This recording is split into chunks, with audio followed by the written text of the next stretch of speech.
আগামী ফেব্রুয়ারির মধ্যভাগে নির্বাচন হওয়ার কথা আছে এবং আমরা আশা করি যে মধ্যভাগে ইনশাআল্লাহ নির্বাচন হবে। ষড়যন্ত্রের বেড়াজাল অনেকেই পুনর চেষ্টা করছেন।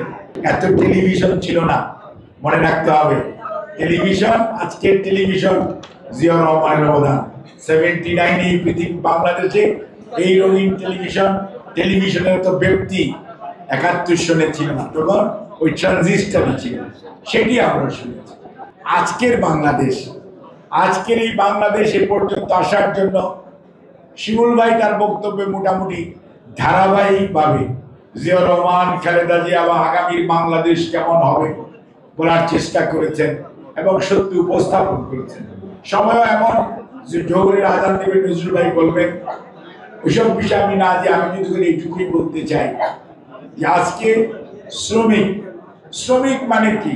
শ্রমিক মানে যে কাজ করে, আমিও তো শ্রমিক, কারণ আমি ডাক্তার হই, but I do my work, I do my job, আমি আমার কাজ করি।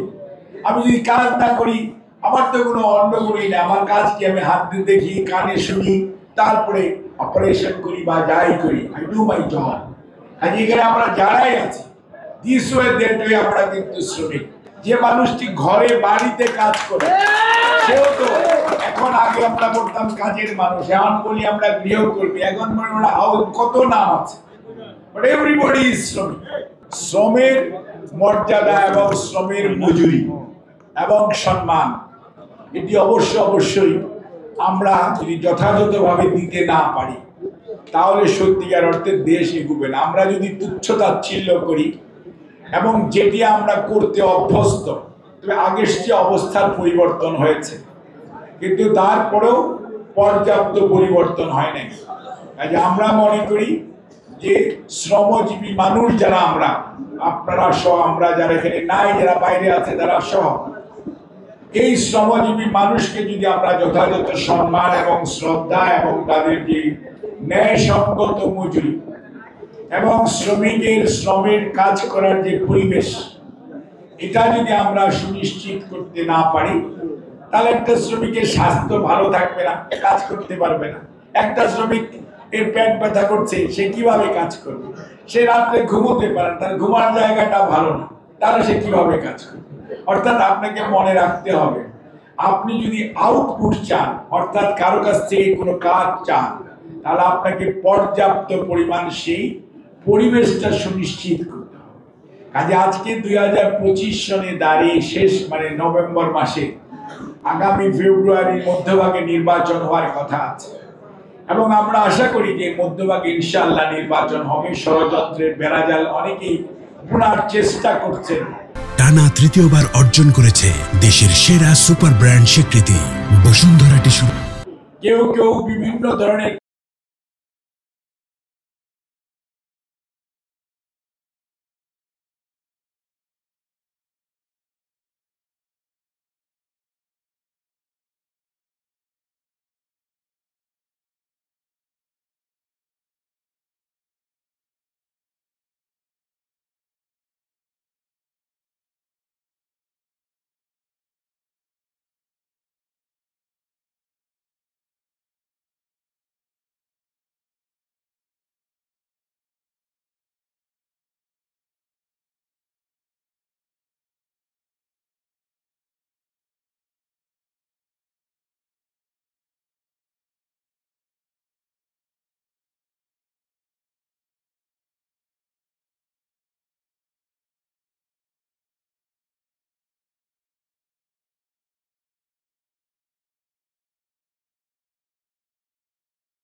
রাষ্ট্রীয় সম্পদ লুণ্ঠন করে এমন ভাবে দেশে এবং বিদেশে একটি সুবিধাভোগী শ্রেণী তৈরি করা হয়েছিল, মানুষ কিন্তু অনেক ক্ষেত্রে হতাশায় নিমজ্জিত হয়েছিল যে হয়তোবা ওদের সাথে আর পারা যাবে না।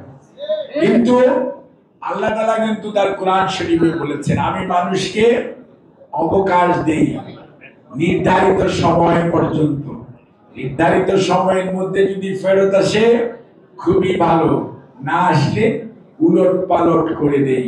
অর্থাৎ আপনাকে বুঝতে হবে, আজকে যারা চেয়ারে বসে অথবা চেয়ারের বাইরে থেকে ক্ষমতার স্বাদ আস্বাদন করে মনে করছেন এটা আরো একটু লম্বা করবেন এবং জনগণকে 14তে ভোট দিতে দেন নাই, 18তে রাত্রে করেছে, 24-এ দরকার পড়ে নাই, এখন 26-এও এটাকে টেনে লম্বা করে অধিকার হারা করে রাখবেন। আমার মনে হয় সেই সুযোগ হয়তো ষড়যন্ত্র করতে পারেন, কিন্তু গণতন্ত্রকামী মানুষ আজকে বিএনপির ভারপ্রাপ্ত চেয়ারম্যান জনাব তারেক রহমানের নেতৃত্বে শুধু বিএনপি নয়, গণতন্ত্রকামী মানুষ ঐক্যবদ্ধ এবং দেশের মানুষের আশা এবং ভরসার স্থল গণতন্ত্রের মা দেশনেত্রী বেগম খালেদা জিয়া। উনিও যখন আজকে নির্বাচনে প্রতিদ্বন্দ্বিতা করার জন্য আলহামদুলিল্লাহ ওনার দল ওনাকে নমিনেট করে